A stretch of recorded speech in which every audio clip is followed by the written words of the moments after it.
Here today, we're talking solar ideas. And as you'll see in our conversation, we're talking specifically this time about solar roadways. SolarRoadways.com has come on like gangbusters. It's really cool to see these people really working over the last several years to develop.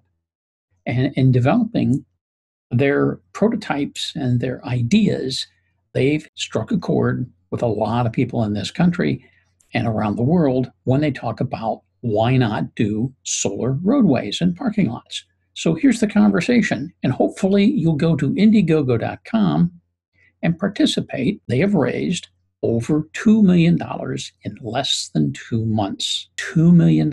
46,000 funders have helped them.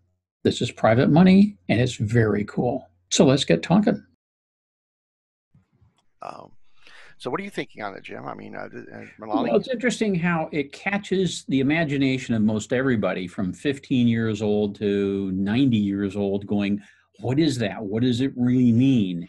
And I know when I was growing up, we had a whole lot of ideas. We thought we'd be living with certain appliances. Some appliances we live with now, we never dreamt we would have. And then others, we don't even see a glimmer that they're going to be real in our lifetime. And so it's a nice little mix. And this comes at a time when we're coming out of an economic slump and people are thinking, what can we do to feel good about our future? So I think it's a very timely exercise in what would this be like in your neighborhood, in your city. Mm-hmm. I think it has a very good ability to generate jobs in manufacturing because they could either be in, they don't have to be all over the place or one central place. They could be in, 3 or 4 of these could be built, be making them in different places in the United States. And depending on the quantity needed, this could bring a lot of jobs for people. Hey, Milani?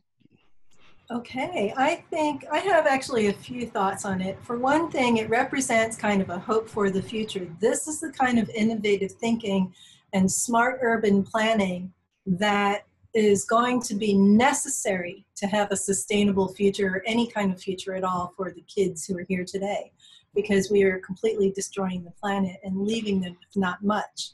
Right. Now, on the other hand, it's sort of a stepping stone because it's awesome roadway technology, but it doesn't address the issue of the technology that the cars that are driving on the roadways are using.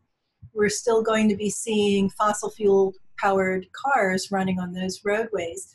And I think in the next step in the future, what we're going to see is roadways, or hopefully what we're going to see is roadways and cars that work together, that are not fossil fuel, but perhaps electromagnetic or something like that. Oh yeah, this gives into technology that we know exists, from the maglev trains to things like that, that could be added to these roadways too. The ideal of making a vehicle that is powered by the roadway that it's on, and lessening the use of the fossil fuels and such like that. The less power being on the demand of the grid, because these cells would actually provide local power more than grid power.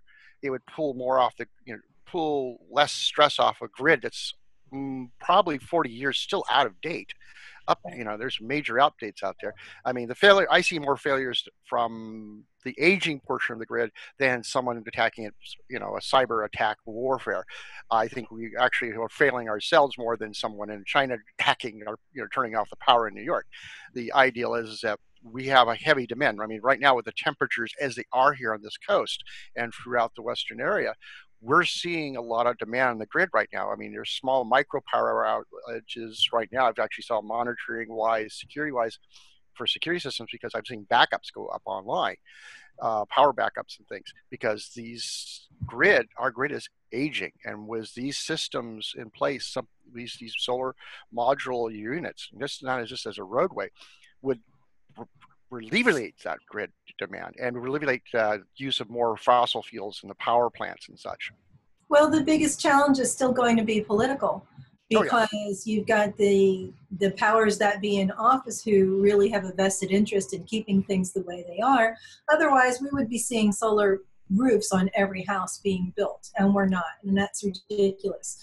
And decentralizing the power grid is, then you can't really have a threat of a terror attack taking it out when it's not all coming from the same place.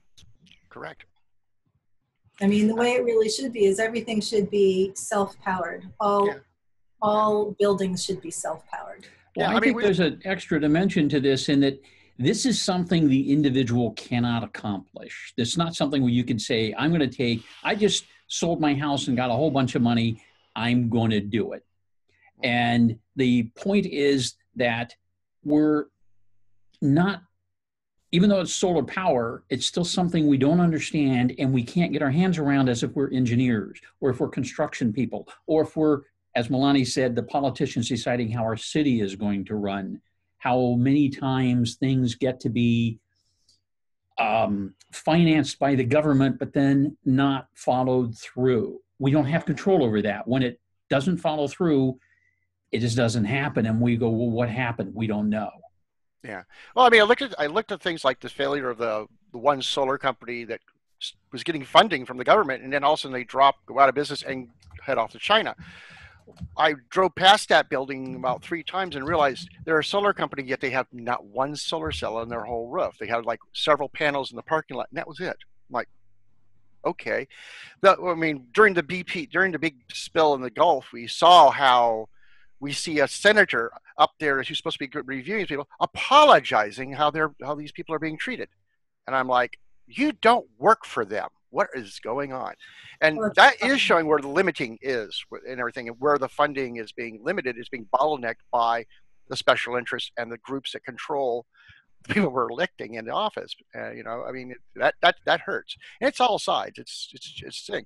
But here we see a grassroots taking a technology that got funded by a federal group who says, yeah, we're going to look at it. But the problem is how long before they decide it's going to be something useful. The grassroots has said, we're going to not wait for you. We're going to get our funding. And they have, and they're getting more. And this is going to be really, I think, a good thing. Where it goes from here is going to be interesting to see what, roadblocks are thrust in their way or try to be thrust in their way by people who have vested interest in the old technology. And if you haven't seen that really cool 7-minute video, you really should take a look. It's fun because it's got a lot of energy, and you may not agree with everything, but it is a cool video. 2 of my friends, Melanie McDonald and George Green. If you want to find out more about us and what we're doing with these kind of videos, click on the link above or down in the description on YouTube or Google+, and find out more about who we are and what we're doing. We're having fun, and we're talking energy, self-sufficiency, all centered around the great people at solarroadways.com.